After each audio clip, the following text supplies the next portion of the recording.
What's up, guys? Welcome back to the channel. And when was the last time a pagan or a Wicca knocked on your door and asked if you wanted to hear the good work of the triple goddess or the horned god? Yeah, no, me too. So then why is it socially acceptable for Christians to do that? And I mean, I'm talking there just as someone who's been a Christian and is now a pagan. But I mean, the same goes for when was the last time Jews knocked on your door, or Muslims, or Buddhists, or Hindus, or hell, when was the last time someone knocked on your door and asked if you wanted to hear about the flying spaghetti monster? No other religion does this. Why is it socially acceptable for Christians to do it? Because, I mean, historically, there was a point where Christians were persecuted too. Like, the Romans used to feed them to lions. Jesus himself wasn't a Christian, he was a Jew. So, like, I don't understand, and that's what we're going to talk about today. I'm sure there's a legitimate historical reason. We're going to go purely based off what I already know. My tablet isn't even turned on and it's out of reach. I would literally have to lean out of frame to grab it. But yeah, so from what I can figure out, assuming it's historical accuracy, because I want to try and deal with facts, at least as far as I remember them. So assuming it's historical accuracy that Jesus actually lived and performed all the miracles that are written in the Bible, assuming that is a fact for a moment, follow me on this hypothetical. Assuming this actually happened, the Romans at that time would have started to become Christians after seeing that he resurrected, and that's where we would have gotten the Roman Catholic Church from. And so then the Roman Empire becomes the Holy Roman Empire, because they all become, Catholics. The Vatican's established, and the whole empire starts to enforce this as the primary religion. That's how we got Christmas instead of, from traditions around Yule. It's how we get Easter, from the traditions around Ostara. Halloween, kind of, in a sense, comes in as part of the way to incorporate Samhain. The saints become established. The goddess Bridget from Celtic mythology, she used to be celebrated on Imbolc. Imbolc is the 2nd of February, in the modern calendar anyway. That day used to be celebrated as the gods' day, obviously. It's now celebrated as the feast day for St. Bridget of Kildare, who, for,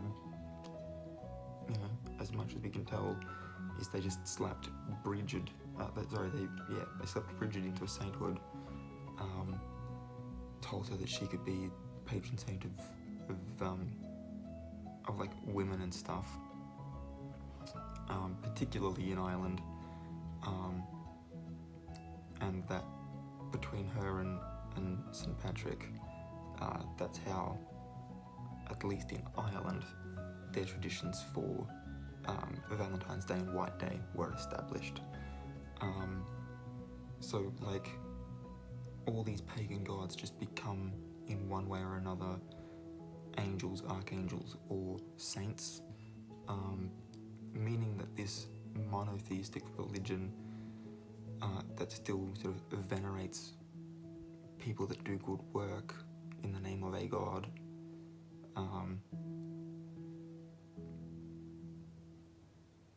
They can either be venerated as a saint, or they can essentially become deified as angels.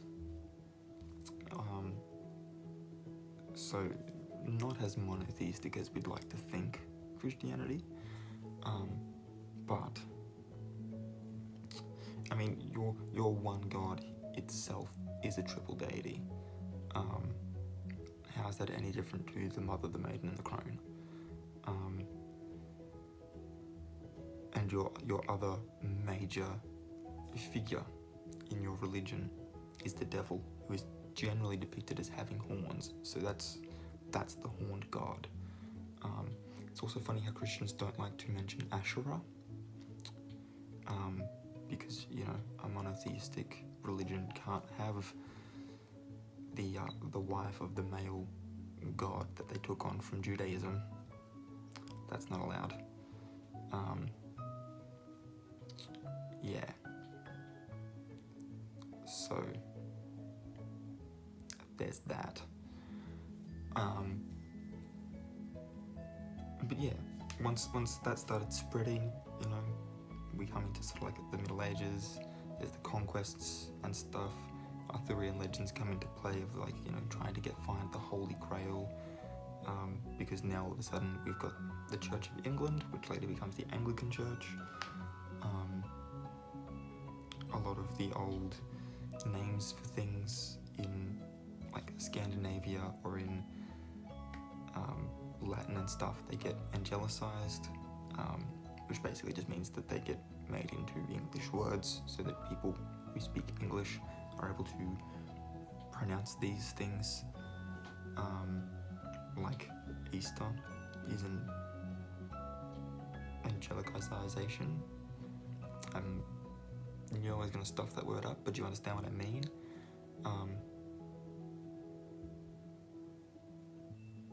Yeah. So all that sort of happens. We get the Arthurian legends from that as well, because it's Percival. So Percival that finds the Holy Grail all by himself. And so we get those stories from that. I feel like Robin Hood fits in with Arthurian legends as well, not only for the time, like roughly the time frame that it would have taken place in, but also for the Christian values of seeing, like this king as maybe like a false idol, and so opposing him is like doing the Lord's work. He also steals from the rich to give to the needy. There are Bible passages about, the rich should share their wealth with the needy, and yeah, he's forcing them to, but he's not stealing for his own personal gain. So he is sort of being illegally charitable, I think would be a good way to put it. So I wouldn't be surprised at all if that somehow gets twisted into some sort of a Christian fable at some point. So yeah. And yeah, so suddenly between the Holy Roman Empire and the Church of England, Christianity is now everywhere. And obviously France, Spain, Portugal, England, Italy, they all start heading off to the New World. America gets established as a fundamentally Christian nation from the start because of the Puritans. England also settled in Australia. So we're also a very Christian country. And you'd think, for having so many countries in the world being Christian, that the world wars would never have happened, because thou shalt not murder. And yet,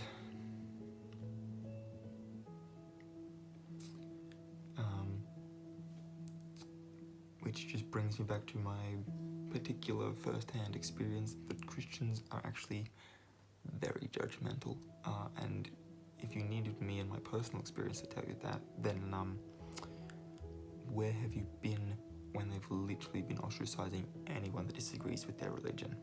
Like literally anybody. So yeah, not only that, but I know people who are pagan and Wicca, like I am, who have, when the JWs have come around, knocking on that old door, being like, do you have 5 minutes to learn about Jesus Christ? They've stood there in their doorway with their pentagram as their door knocker and listened. They've taken the time to be open to someone else's beliefs, to allow someone else to feel like they're being heard, because they're nice like that. This whole community is very inclusive. So yeah, why it gotta be the Christians that are allowed to come and knock on people's door and share the word? Because I can pretty much guarantee you, if I had a little, if I made a book, right, that had the Wiccan Read and the 13 principles of witchcraft, and started walking around with just a general covers only the basics sort of book of shadows, trying to,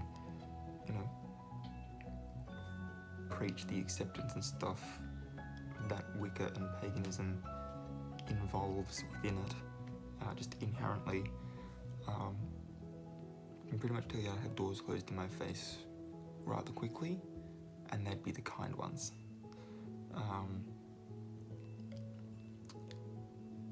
God help me if I accidentally knock on a devout Christian's house asking if they want to hear about the Dagda,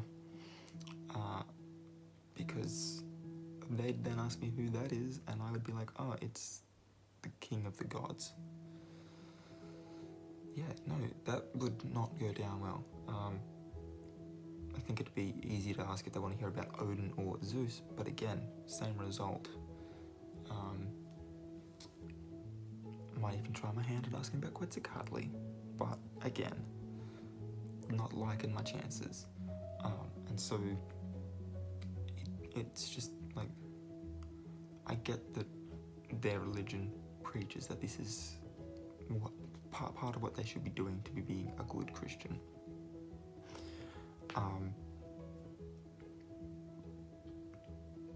But it comes across in the way that most people, and I will double down on that, most of them. There are some that are able to do it in a way that I don't have an issue with. But for the most part, the way that they try to go about it makes it feel like they are forcing you into it. And just my 2 cents here, as a former Christian myself, because I didn't agree with it then either. All religion is supposed to be practicing acceptance and love for others, regardless of where they're from, what they believe, etc. Literally, your second rule is love thy neighbor. And it comes right after hold God above all others. So hold God above all others, and then love every other person on earth as though they are you, right? Care for them the same way that you want to be, like treat others how you want to be treated, essentially. So if you would like someone to come and basically tell you that if you don't do exactly what I'm doing, you're going to go to this bad place, by all means continue doing it, because I have no issues writing out a very basic book of shadows and come and knocking. No issues at all. Hell, I might even vlog the experience for you, so that you can then watch it back again on YouTube and be like, this motherfucker, the one that doesn't give a shit. Yeah, I don't know. To me, it's like taking away your right to choose, and the options of available, especially when it comes to what you believe in as far as religion or the nearest thing to it goes. That in and of itself is part of who that person is. So if you're going to tell them that you can be exactly who you are, except this one thing has to change, that's, let me put it in another way that will make sense to specifically one group of people. It's like a guy asking a girl to smile more because that makes her more attractive. And if you were currently rolling your eyes and audibly just being like, yeah, that's me with evangelists. They knock on the door and I'm just like, I try to be as polite as possible, but no, thank you, I would not like to hear about your God. If I wanted to hear about your God, I would pull my Bible out because I still have it.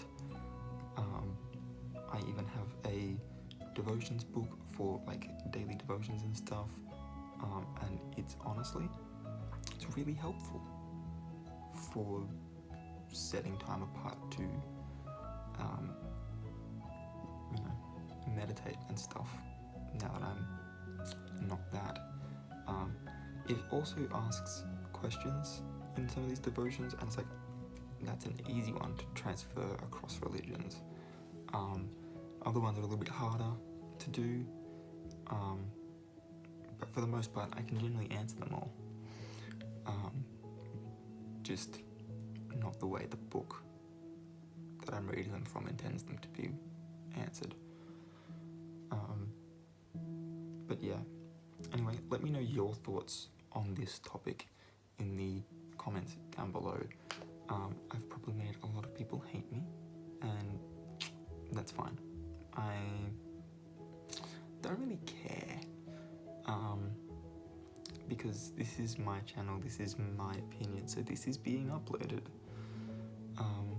If you disagree with me, that's fine. I'm happy to have a civil conversation with you about it. And if you're willing to be civil back, then chances are the way you conduct yourself while evangelizing, that's the word, chances are the way you're doing that I wouldn't have a problem with. Because, yeah.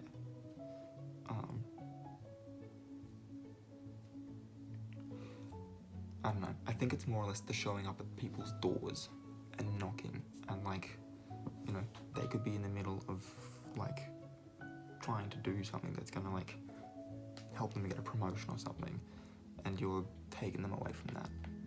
Like, you never really know what someone's up to or going through at the time. And like, make a pamphlet, put it in their mailbox. That way they can choose to read it, or they can choose to throw it away. You're not taking away their choice there, and you're still evangelizing. You've still gotten the message out there. I don't know. If that's just me, I'm fine with that, but I don't think I am. So if you enjoyed this video, please give it a thumbs up. Don't forget to hit the subscribe button if you're new here, and please also ring the notification bell if you want to be notified when I upload new videos. And yeah, until next time, guys, keep your head screwed on.